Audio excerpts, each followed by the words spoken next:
Study with Babbel, so motivated by MS Chowdhury.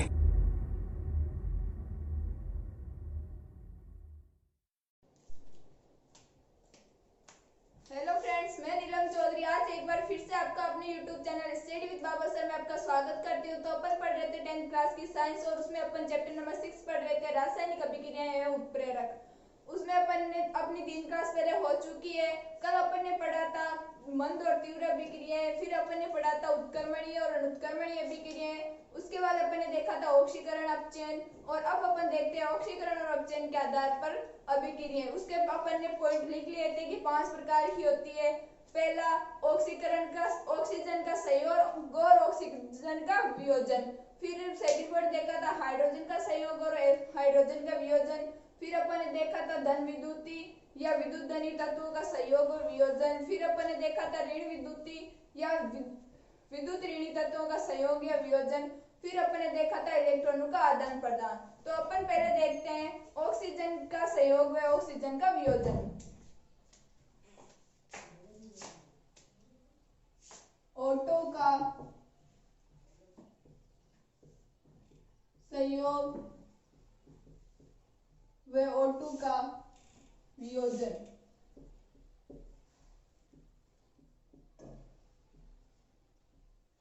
O2 का संयोग व O2 का वियोजन। अपन इसमें देखते हैं कि इसके आधार पर अपन देखेंगे कि ऑक्सीकरण और अपचयन की दो डेफिनेशन। तो अपन देखते हैं ऑक्सीकरण। ऑक्सीकरण का मतलब कि जिसमें ऑक्सीजन जुड़ेगी उसका ऑक्सीकरण। ऑक्सीकरण वह पदार्थ जिसके साथ ऑक्सीजन जुड़ता है उस पदार्थ को बोलते हैं कि अपन इसका ऑक्सीकरण हो रहा है। तो वह अभिक्रिया जिसमें ऑक्सीजन जुड़ती है वह ऑक्सीकरण और जिसमें ऑक्सीजन बाहर निकलते है उसे अपचयन। वह अभिक्रिया जिसमें O2 का संयोग होता है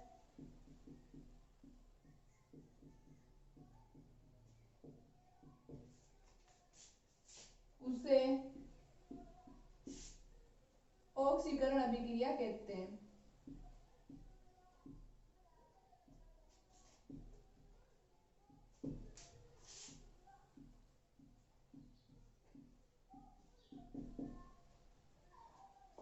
जैसे अपन इसका एक एग्जांपल देख लेते हैं Mg+O2, यह हो जाएगा MgO। तो अपन ने देखा ऑक्सीकरण वह अभिक्रिया जिसमें O2 का संयोग होता है उसे ऑक्सीकरण अभिक्रिया कहते हैं। और ऑक्सीकरण अभिक्रिया में अपन ने देखा कि यहाँ मैग्नीशियम, जब हमने मैग्नीशियम और ऑक्सीजन की क्रिया करवाई तो यहाँ मैग्नीशियम ऑक्साइड बन गया। यहाँ O2 जुड़ रही है, यहाँ मैग्नीशियम अकेला था और यहाँ इसके साथ ऑक्सीजन ऐड हो रही है तो इसमें इसका ऑक्सीकरण हो रहा है। तो और अपन ने डेफिनेशन में भी यही देखा था कि जिसमें O2 ऐड होता है उसे ऑक्सीकरण कहते हैं। अब अपन देखते हैं अपचयन। सेकंड पॉइंट आता है अपचयन।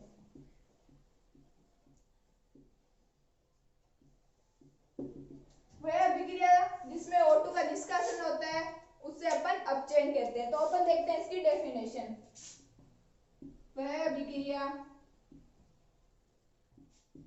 जिसमें O2 का निष्कासन होता है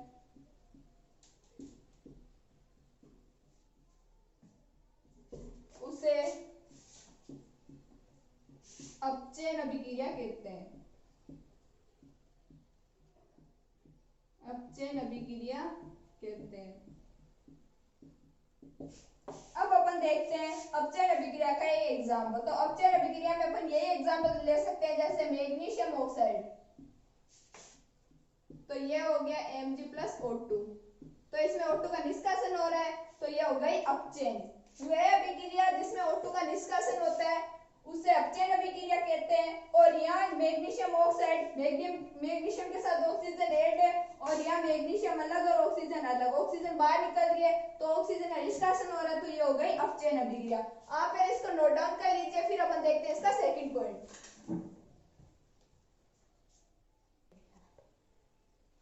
अब अपन आगे देखते हैं इसका सेकंड पॉइंट। सेकंड पॉइंट देखने से पहले अपन एक बार फिर से वियोजन, इसके आधार पर ऑक्सीकरण और अपचयन अभिक्रिया। तो ऑक्सीकरण वह अभिक्रिया जिसमें O2 का संयोग होता है उसे अपन ऑक्सीकरण अभिक्रिया बोलते हैं और इसका एग्जांपल अपन ने देख लिया। फिर अपन देखते हैं अपचयन, वह अभिक्रिया जिसमें O2 का निष्कासन होता है उसे अपचयन अभिक्रिया कहते हैं। अब अपन देखते हैं second point,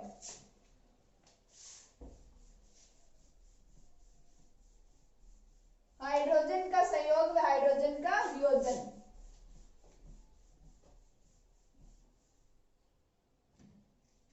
second point,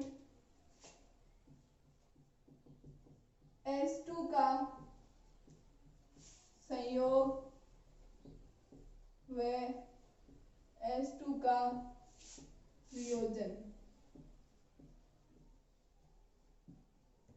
H2 का संयोग व H2 का वियोजन, इसमें इसके आधार पर भी अपन ऑक्सीकरण अपचयन देखेंगे।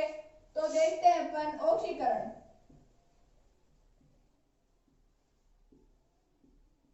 ये ऑक्सीकरण क्या होता है? वह अभिक्रिया जिसमें H2 का निष्कासन होता है उसे अपन बोलते हैं ऑक्सीकरण। तो अपन इसकी डेफिनेशन लिखते हैं, वह अभिक्रिया जिसमें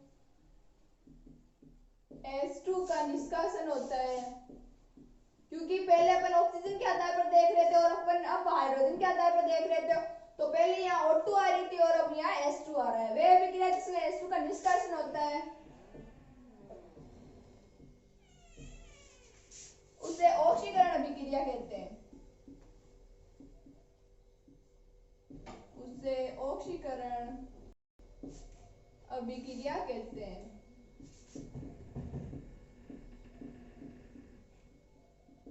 अब देखते हैं अपन इसका एग्जांपल कि H2 का निष्कासन कैसे हो रहा है। CH3CH2OH, ये ले लिया अपन ने एथेनॉल।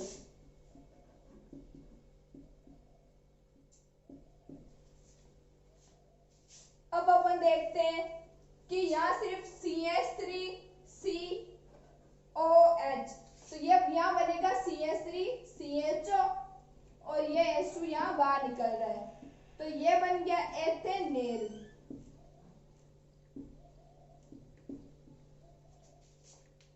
एथेनॉल का एथेनेल में ऑक्सीकरण और हाइड्रोजन बाहर निकल रही है, तो ये हो गई ऑक्सीकरण अभिक्रिया। और अपन ने डेफिनेशन में भी यही देखा था कि वह अभिक्रिया जिसमें H2 का निष्कासन होता है उसे ऑक्सीकरण अभिक्रिया कहते हैं। और इसमें अपन ने देखा कि यहाँ से ये H2 बाहर निकल रही है और CH3 और CHO बच रहा है, जिसको अपन बोलेंगे एथेनॉल, और ये हाइड्रोजन गैस बाहर निकल रही है। अब अपन देखते हैं अपचयन।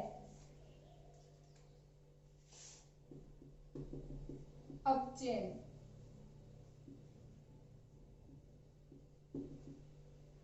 वह अभिक्रिया जिसमें H2 का योग होता है उसे अपन अपचयन बोलते हैं। वह अभिक्रिया जिसमें H2 का योग होता है उसे अपचयन अभिक्रिया बोलते हैं, उसे अपचयन अभिक्रिया कहते हैं,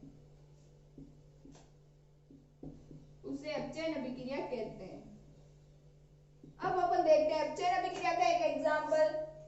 तो जैसे H2 + Cl2, तो ये बन जाएगा 2HCl, हाइड्रोक्लोरिक अम्ल।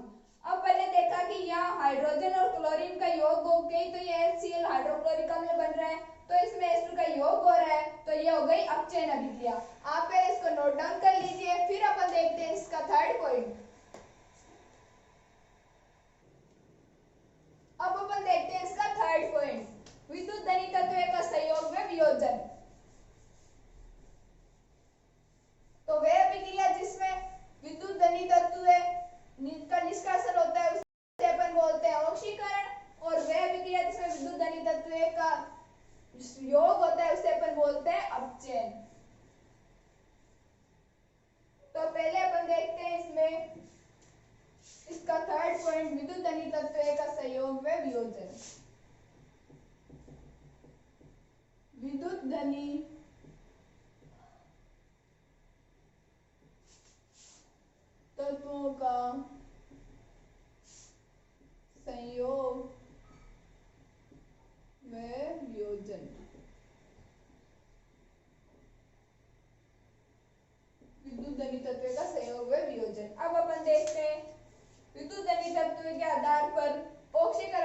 अपचयन। तो इसका फर्स्ट पॉइंट आता है ऑक्सीकरण। ऑक्सीकरण। अब अपन देखते हैं कि ऑक्सीकरण होता क्या है। तो ऑक्सीकरण की डेफिनेशन लिखते हैं अपन पहले। वह अभिक्रिया जिसमें विद्युत धनी तत्वों का निष्कासन होता है,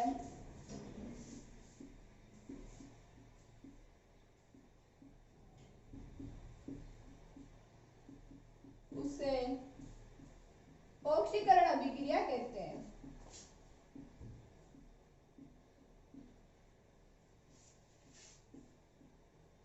उसे ऑक्सीकरण अभिक्रिया कहते हैं। ऑक्सीकरण वह अभिक्रिया जिसमें विद्युत धनी तत्वों का निष्कासन होता है, उसे ऑक्सीकरण अभिक्रिया कहते हैं। अब अपन देखते हैं ऑक्सीकरण अभिक्रिया का एग्जाम्पल कि विद्युत धनी तत्व का इसमें योग कैसे हो रहा है। तो यह हो गया KCl प्लस I2। तो इसमें आगे KCl प्लस I2 होता है, तो यहाँ आगे बन जाएगा इसमें से Ki प्लस Cl2 और यह हो जाएगा 2 और यह भी 2। यह अभिक्रिया संतुलित हो गई।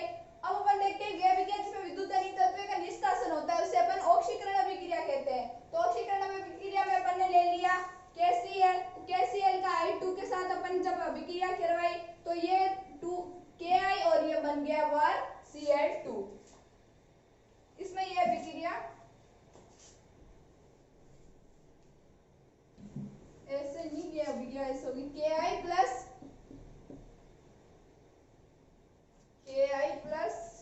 Cl2। तो ये बन जाएगा 2 KCl प्लस I2। वह अभिक्रिया जिसमें विद्युत धनी तत्व का निष्कासन होता है, उसे ऑक्सीकरण अभिक्रिया कहते हैं। और ऑक्सीकरण अभिक्रिया में अपन ने ले लिया पोटेशियम आयोडाइड। पोटेशियम आयोडाइड की क्रिया जब अपन क्लोरीन के साथ करवाते हैं तो ये बन गया पोटेशियम क्लोराइड और ये आयोडीन बाहर निकल गया। फिर अपन आगे देखते हैं अपचयन।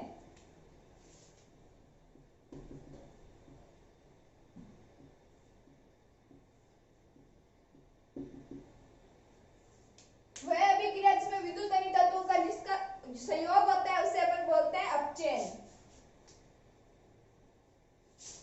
वह अभिक्रिया जिसमें विद्युत धनी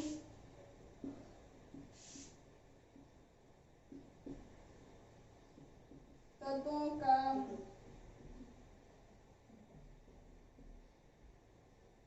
वह अभिक्रिया जिसमें विद्युत धनी तत्वों का संयोग होता है,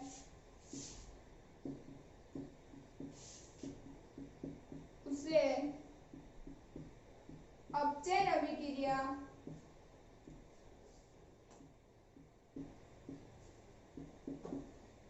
कहते हैं। अब अपन देखते हैं इसका एग्जाम्पल। तो इसके एग्जाम्पल में अपन ने ले लिया क्लोरीन की अभिक्रिया जब अपन मैग्नीशियम के साथ करवाते हैं तो यहाँ मैग्नीशियम क्लोराइड MgCl2 बनता है। ये हो गया इसका एग्जाम्पल। तो अपन ने देखा कि वह अभिक्रिया जिसमें विद्युत धनी तत्वों का संयोग होता है, उससे अपचयन अभिक्रिया कहते हैं। फिर अपन ने क्लोरीन की अभिक्रिया मैग्नीशियम के साथ करवाई तो ये MgCl2 बन गया। फिर अपन आगे बढ़ेंगे। इसका 4th पॉइंट पहले आप इसको नोट डाउन कर लीजिए।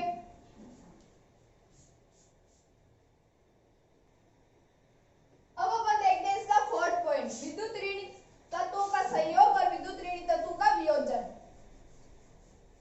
तो अपन देखेंगे इसके आधार पर भी ऑक्सीकरण और अपचयन। तो ऑक्सीकरण क्या होता है कि वह अभिक्रिया जिसमें ऋण विद्युतीय तत्वों का संयोग होता है, उसे बोलते हैं ऑक्सीकरण। और जिसमें निष्कासन होता है, उसे बोलते हैं अपचयन।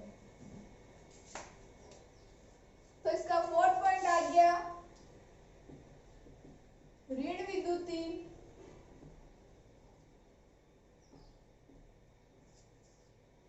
तत्वों का संयोग व वियोजन।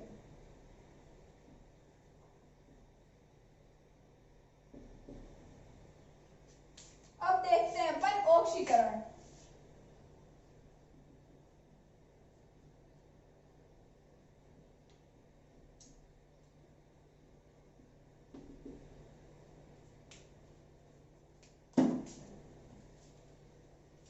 तो ऑक्सीकरण की डेफिनेशन, वह अभिक्रिया जिसमें ऋण विद्युतीय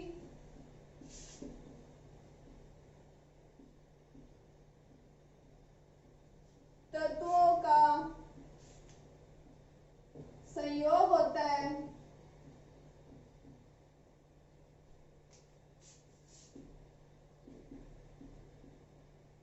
उसे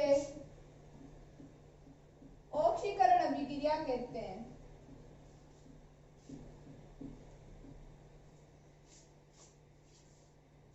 उसे ऑक्सीकरण अभिक्रिया कहते हैं। अब अपन देखते हैं इसका एग्जाम्पल। तो ऑक्सीकरण अभिक्रिया, वह अभिक्रिया जिसमें विद्युत ऋणात्मक तत्वों का संयोग होता है उसे ऑक्सीकरण अभिक्रिया कहते हैं। इसमें अपन ने जैसे एग्जाम्पल ले लिया Mg+Cl2, तो ये बन जाएगा MgCl, Mg+Cl तो Mg+Cl2। जब अब इसमें ये देख रहे हैं कि इसके मैग्नीशियम के साथ ये ऋण विद्युतीय तत्व क्लोरीन ऐड हो रहा है और यह MgCl2 बन रहा है, तो ये हो गया इसका ऑक्सीकरण। वह अभिक्रिया जिसमें ऋण विद्युतीय तत्वों का संयोग होता है उसे ऑक्सीकरण कहते हैं, और इसमें यहाँ Mg के साथ Cl2 का संयोग हो रहा है और ये MgCl2 बन रहा है, तो इसे बोलेंगे अपन ऑक्सीकरण। अब अपन देखते हैं अपचयन।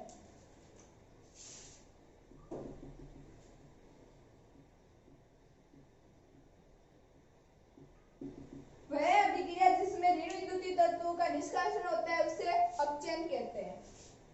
वह अभिक्रिया जिसमें ऋण विद्युतीय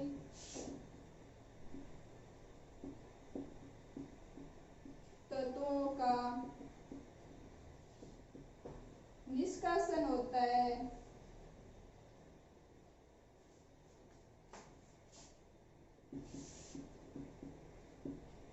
उसे अपचयन अभिक्रिया कहते हैं। उसे अपचयन अभिक्रिया कहते हैं। तो अब अपन देखते हैं इसका एग्जाम्पल। तो इसके एग्जाम्पल में अपन लेते हैं FeCl3।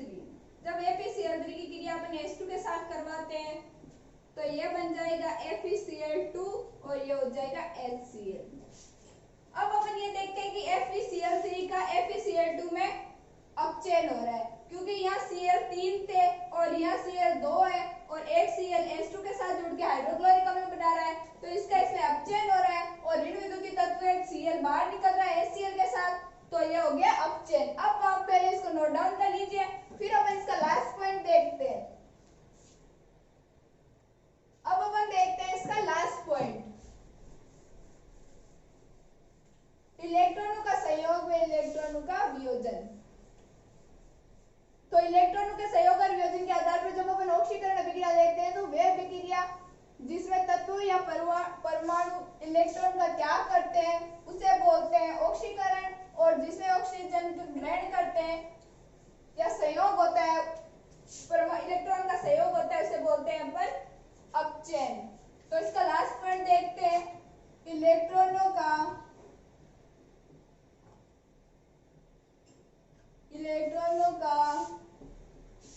संयोग एवं वियोजन।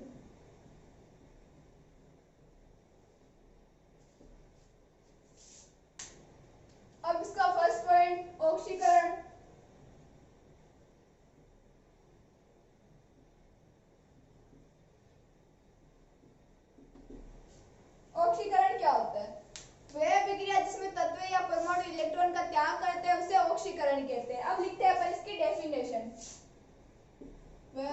अभिक्रिया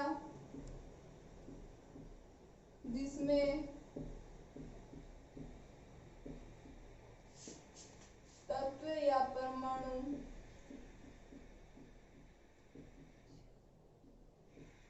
इलेक्ट्रॉन का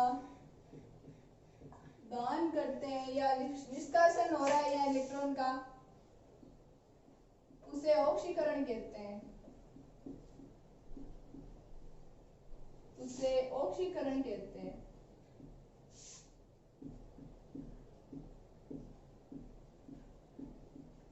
जैसे ऑक्सीकरण में अपन एग्जांपल लेते हैं सोडियम Na। ये जो सोडियम है ये एक इलेक्ट्रॉन त्याग रहा है, तो जब अपन जानते हैं कि अगर कोई तत्व या इलेक्ट्रॉन त्यागता है तो उस पर हमेशा प्लस चार्ज आता है, तो ये और सोडियम इलेक्ट्रॉन त्याग रहा है तो ये हो जाएगा Na+। तो इलेक्ट्रॉन का दान कर रहा है तो ये हो गई ऑक्सीकरण अभिक्रिया। और अपन ने डेफिनेशन में भी ये लिखा था कि वे अभिक्रिया जिसमें तत्व या परमाणु इलेक्ट्रॉन का दान करते हैं उसे ऑक्सीकरण अभिक्रिया कहते हैं। फिर जैसे अपन इसका सेकंड एग्जांपल, एक एग्जांपल और देख लेते हैं Fe+2। तो ये भी एक इलेक्ट्रॉन का दान करता है, तो यहाँ हो जाएगा एक चार्ज और बढ़ जाएगा, तो ये हो जाएगा Fe+3 और ये इलेक्ट्रॉन बाहर निकल जाएगा। इसको बोलते हैं अपन फेरस। Fe+2 को बोलते हैं फेरस और Fe+3 को बोलते हैं फेरिक। क्योंकि यहाँ तो चार्ज 2+2 है और यहाँ चार्ज +3 हो रहा है, तो इसको बोलेंगे फेरिक और +2 चार्ज को बोलते हैं फेरस। अब अपन देखते हैं अपचयन।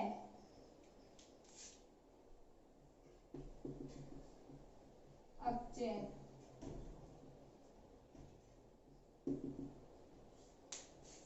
वह अभिक्रिया जिसमें तत्व या परमाणु इलेक्ट्रॉन को ग्रहण करते हैं उसे बोलते हैं अपचयन। वह अभिक्रिया जिसमें तत्व या परमाणु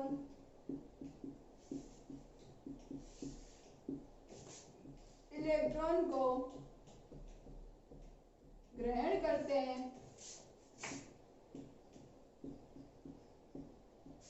उसे अपचयन अभिक्रिया कहते हैं।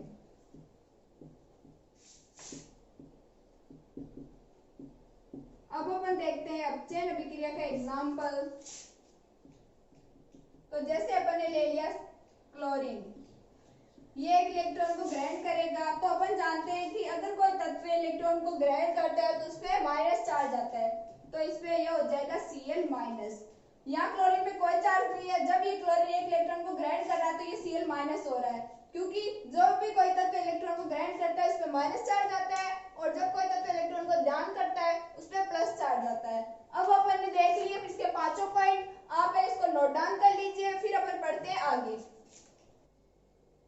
अब अपन देखते हैं आगे, तो अपन देखते हैं एक रेडॉक्स अभिक्रिया का एक एग्जांपल। रेडॉक्स अभिक्रिया को उपचय अभिक्रिया भी कह सकते हैं। अगर आपसे एग्जाम में पूछा जाए कि उपचय अभिक्रिया क्या होती है तो वही रेडॉक्स अभिक्रिया ही है।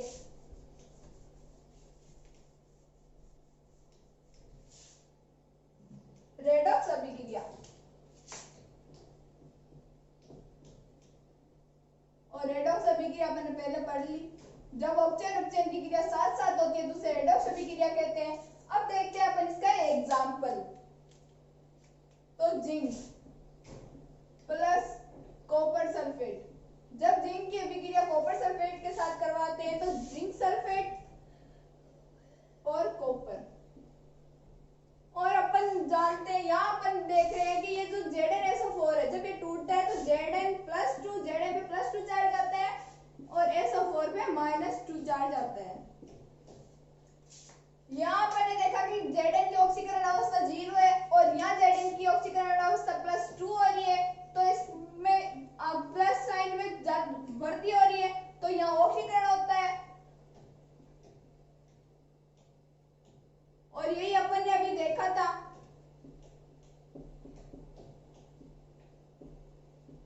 ऑक्सीकरण।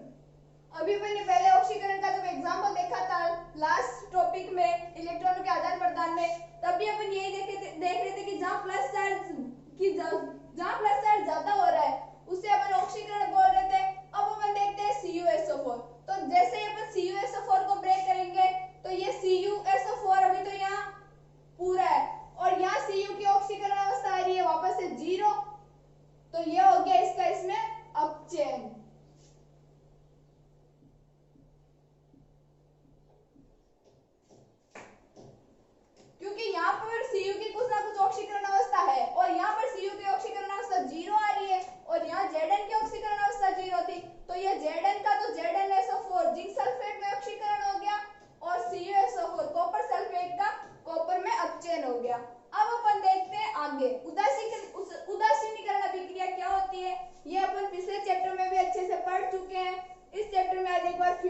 पढ़ते हैं उदासीनीकरण अभिक्रिया।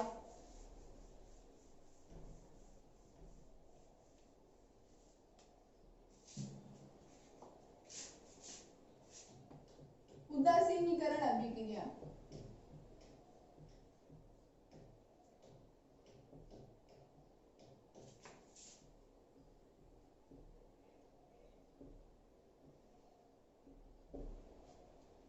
जब परवल अम्ल में परवल क्षार की अपन क्रिया करवाते हैं तो वो दोनों एक दूसरे के प्रभाव को नष्ट कर देते हैं और लवण में जल का निर्माण करते हैं। जब अम्ल में क्षार की क्रिया, तो अपन इसकी डेफिनेशन देखते हैं। जब अम्ल में क्षार की क्रिया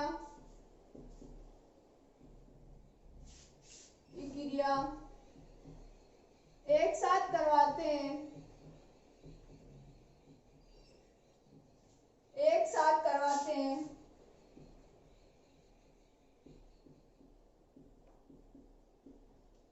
तो ये दोनों परस्पर एक दूसरे के प्रभाव को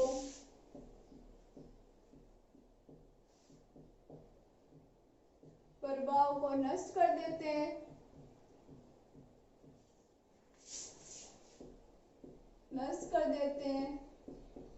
वे लवण में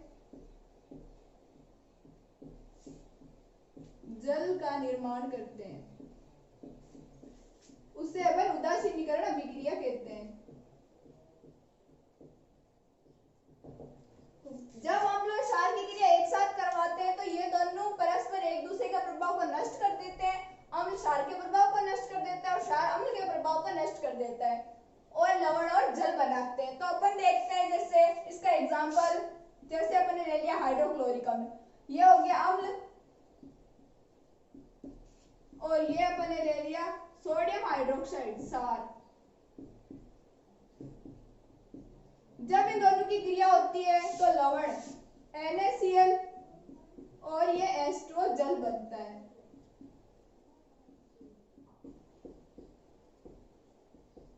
और पिछले चैप्टर में अपन ने देखा था कि उदासीन विलयन के पीएच का मान होता है 7। तो ये उदासीनीकरण अभिक्रिया, इसमें भी एक दूसरे का प्रभाव नष्ट हो रहा है। तो उदासीन पीएच होती है 7 और 7 से कम पीएच वालों को अपन बोलते हैं अम्ल और 7 से ज्यादा पीएच मान वालों को पदार्थों को बोलते हैं अपन क्षार। तो अपन ये सब पिछले चैप्टर में पढ़ चुके हैं। आज अपन ने पढ़ा ऑक्सीकरण और अपचयन के आधार पर अभिक्रिया 5 प्रकार की होती है, वो पांचों पॉइंट अपन ने देखे। फिर अपन ने रेडॉक्स अभिक्रिया का एग्जांपल देख लिया। फिर इसके बाद अपन ने पढ़ लिया उदासीनीकरण अभिक्रिया। अब अपन कल पढ़ेंगे उत्प्रेरक। उत्प्रेरक क्या होते हैं, कितने प्रकार के होते हैं, उत्प्रेरक के गुण। आज की क्लास के लिए बस इतना ही। अब मिलते हैं कल। Thank you.